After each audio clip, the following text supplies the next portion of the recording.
Hi hello welcome to current TV news. ఆంధ్రప్రదేశ్లో ఏదో చేయాలనే కుట్ర. నిజంగా ఇలాంటి వ్యక్తులు ఆంధ్రప్రదేశ్లో కానీ తెలుగు రాష్ట్రాల్లో కానీ ఉండటం చాలా చాలా చాలా ప్రమాదకరం అని మాత్రం చాలా బలంగా చెప్పచ్చు. ఎందుకు అంటే వీళ్ళకి పని పాట ఏమీ లేదు. కులాల మధ్య మతాల మధ్య చిచ్చు పెట్టడమే వీళ్ళ ఉద్యోగంగా జీవన ఉపాధిగా భావిస్తున్నటువంటి వ్యక్తులు.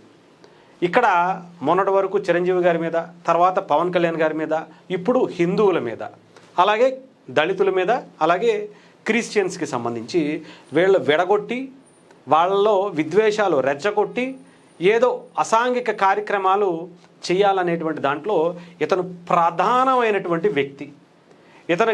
ఇతనికి సంబంధించినటువంటి ఛానల్ ఓపెన్ చేసి చూస్తే మొత్తం ఇవే ద్వేషించటం, రెచ్చగొట్టడం, ఏదో ఒక విధంగా అలజడులు సృష్టించాలి, గొడవలోకి ప్రేరేపించేటువంటి విధానం తప్ప ఇతని వీడియోల్లో ఎటువంటి నిజం ఉండదు, కంటెంట్ అసలు ఉండదు. ఇతని బతుకంతా ఫేకే, ఇతని బతుకంతా కూడా ఫేకే, ఇంకా వేరే ఏమీ ఉండదు ఇతని దగ్గర.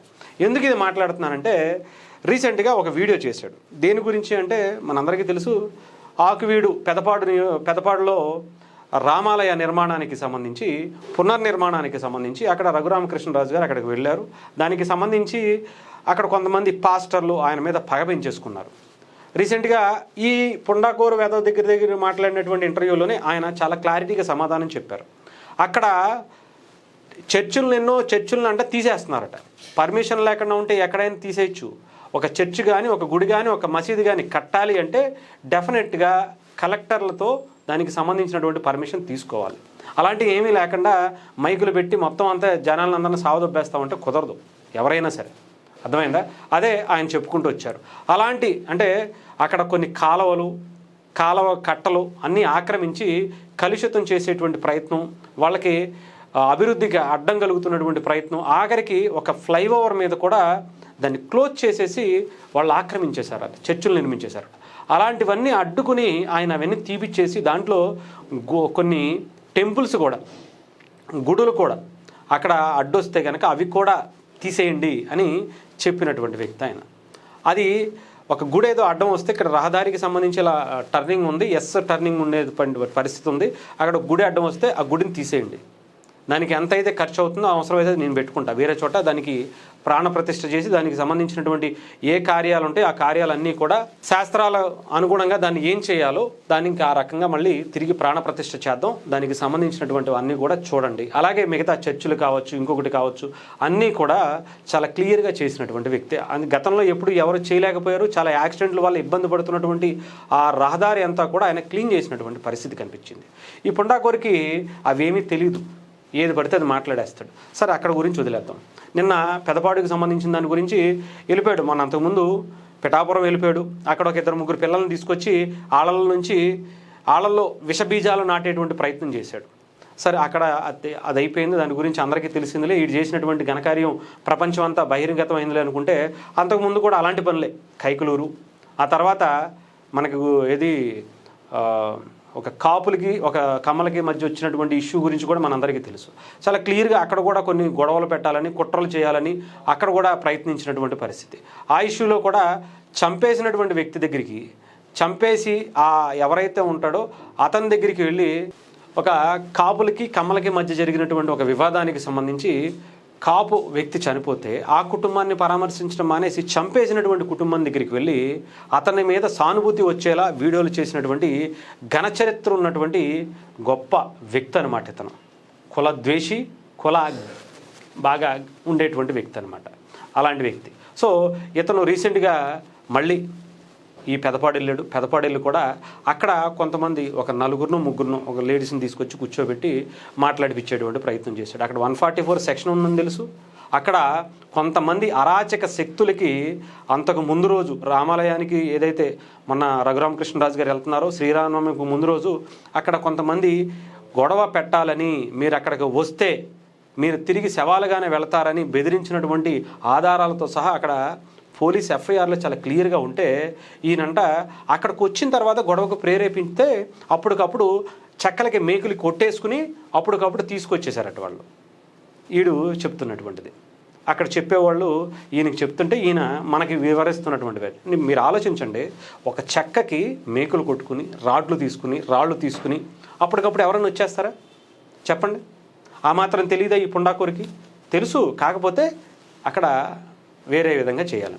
ఇక అక్కడ ఒక రామాలయానికి సంబంధించినటువంటి దాన్ని పునర్నిర్మాణం చేయాలన్నారు. అది కాదు, అక్కడ వేరే దేవత ఉంది, ఆ దేవతకి సంబంధించి మేము ఎన్నో సంవత్సరాల నుంచి చూసుకుంటున్నామని చెప్పి వాళ్ళు చెప్తున్నారు. మరి ఎందుకు వదిలేశారమ్మా ఇన్ని సంవత్సరాలు బట్టి? ఎందుకు శిథిలావస్థకి ఒక డంపింగ్ యార్డ్లా ఆ టెంపుల్ని క్రియేట్ చేసినటువంటి పరిస్థితి ఎందుకుంది? గొంతేనమ్మ అనేటువంటి ఒక దేవత అక్కడ ఉండేది, ఆ దేవతను పూజించేవాళ్ళం, ఆ దేవతనే మీరు మళ్ళీ నిర్మించాలని కోరాలి అనుకుంటున్నారు.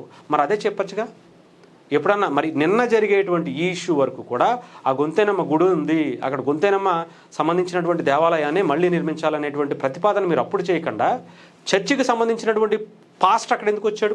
అటు రఘురామకృష్ణరాజు గారు ఆ గుడిని ఫస్ట్ టైం సందర్శించినప్పుడు పాస్టర్ ఎందుకు వచ్చాడు? ఆయనకి ఏం పని చెప్పండి అక్కడ? మరి గొంతేనమ్మకి సంబంధించినటువంటి దేవాలయంలో హిందూ దేవతే చాలా ఘనంగా చేసుకోవచ్చు, ఎందుకని మీరు చేయలా? కొన్ని సంవత్సరాలుగా అక్కడ ఎందుకని డంపింగ్ యార్డ్గా చేశారు? చెత్త చెదరం అంత దారుణమైనటువంటి పరిస్థితికి ఎందుకు తోసేశారు మీరు? అక్కడ చెప్తున్నది ఆవిడైతే 30 ఏళ్ల క్రితం ఎవరో కొంతమంది తీసుకొచ్చి రామాలయానికి సంబంధించి అక్కడ 30-40 ఏళ్ల క్రితం అట, ఆవిడ కూడా పుట్టుండదు నాకు తెలిసి, ఆవిడ అప్పుడు 30-40 ఏళ్ల క్రితం దానికి సంబంధించి అక్కడ విగ్రహాలు వచ్చేసాయని చెప్తుంది. మరి అప్పుడు తీసుకొచ్చినప్పుడు లేని అటువంటి అభ్యంతరం ఇప్పుడు ఎందుకు పెడుతున్నారు? అది కూడా ఒక హిందూ దేవతకి సంబంధించిన గుళ్ళో హిందూ దేవుడైనటువంటి రాముడికి సంబంధించినటువంటి విగ్రహాలు ఉంటే అప్పుడు అవి ఇబ్బంది పెట్టినటువంటి మీరు ఇప్పుడు రామాలయం కడతానంటే అభ్యంతరం ఎందుకు పెడుతున్నారు? మీరు అక్కడ వాళ్ళ కట్టుబొట్టు వ్యవహారం అంతా కూడా చూడొచ్చు. ఇతను 100% కుట్ర చేయాలనేటువంటి ఉద్దేశంతోనే చేస్తున్నాడు. ఇంకా ఇతను ఆంధ్రప్రదేశ్లో దళితుల మీద దాడులు ఎక్కువైపోయాయట. దీని గురించి కూడా ఒక లిస్టు తీసుకొచ్చాను, ఒకసారి మీకు చూపించేటువంటి ప్రయత్నం చేస్తాను. ఇదిగోండి, ఇక్కడ మీరు చూసుకోవచ్చు దళితులపై 2019 నుంచి 24 వరకు ఇక్కడ చూసుకోండి క్లియర్గా. 2019లో ఎన్ని, 2020లో ఎన్ని, 2022లో ఎన్ని, 2024లో తగ్గుదల ఇక్కడ చూసుకోవచ్చు 1700 నుంచి 1800, 1900, 2000, 2300, 2200 ఇలాంటి సంఖ్య ఇక్కడ చూసుకోవచ్చు చాలా క్లియర్గా. ప్రతి సంవత్సరం 2000కు పైగా కేసులు నమోదయ్యాయి. 2022 పీక్ ఎక్కువగా అత్యధికంగా అయినటువంటి పరిస్థితి. తర్వాత ప్రభుత్వం చర్యలతో కొంత తగ్గుదల కనిపించింది. చాలా కేసుల్లో ఇంకా కోర్టులో పెండింగ్లో ఉన్నాయి.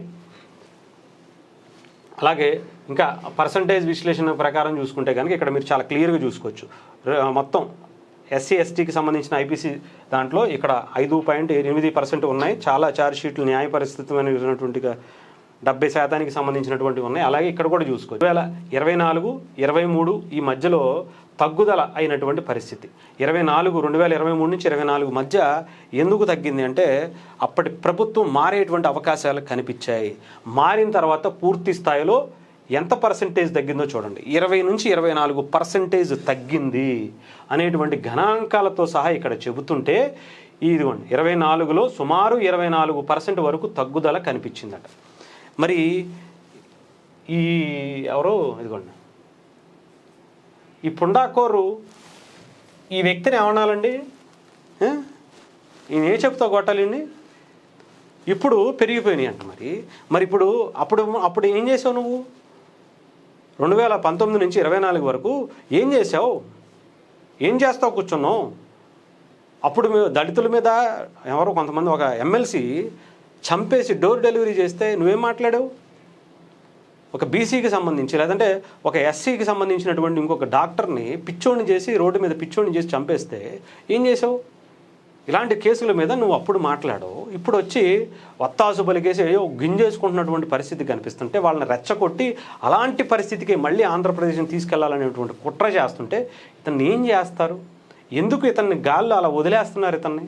అసలు అక్కడికి ఇతను దొంగచాటుగా వెళ్లాల్సినటువంటి పరిస్థితికి ఎవరు కారణం?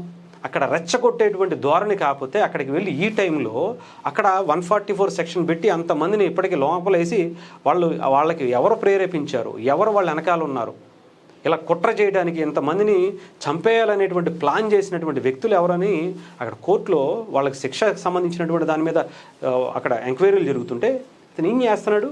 అక్కడికి వెళ్ళి మిగతా వాళ్ళందరినీ కూడా రెచ్చగొట్టి హిందువుల మీద, హిందూ దేవాలయాల మీద ఇంకా ఏదో దాడులకు ప్రేరేపించేటువంటి విధంగా ఇతను కుట్రలు చేస్తున్నాడు. అది గుర్తుపెట్టుకోండి. ఇతను డెఫినెట్గా ఇతను లాంటి వ్యక్తి భారతదేశానికి కూడా ప్రమాదకరమే. ఇలాంటి సైకోలు ఇంకా ఇలాంటి సైకోల్ని తయారు చేయాలనేటువంటి కుట్ర ఇది భారతదేశంలో ఏదో అలజడులు సృష్టించాలనేటువంటి ప్లాన్స్ ఇతనితో పాటు చాలామంది చేస్తున్నారు. ఇతని వెనక ఎవరున్నారో తెలుసుకోవాల్సినటువంటి పరిస్థితి కూడా ఉంది.